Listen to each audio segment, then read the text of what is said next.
বাংলাদেশে নারী অধিকার প্রশ্নে জুলাই আগস্টে যেভাবে নারীরা রাজপথে ছিল, নারীদের অধিকার আদায়েও ঠিক সেভাবে রাজপথে থাকবে, আমি সেই প্রত্যাশা ব্যক্ত করছি।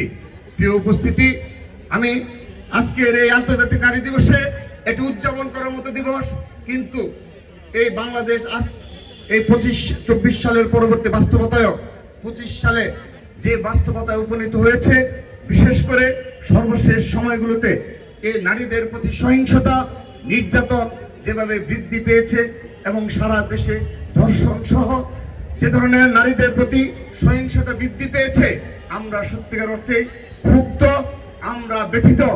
এবং সর্বশেষ এই মাগুরায় যে 8 বছর বয়সী যে শিশুকে অমানবিক পর্যায়ে ধর্ষণ করা হয়েছে, আমরা আমাদের হৃদয়ে রক্তক্ষরণ হয়েছে।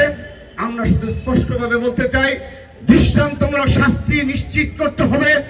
শুধু নিশ্চিত করলেই শেষ হবে না, বাংলাদেশে আর কখনো এই ধরনের জন্য কোনো অপরাধ কোথাও সংঘটিত না হয়, সেই ব্যবস্থা, সেই আইন অবশ্যই জাতীয় সংসদে পাশ করতে হবে।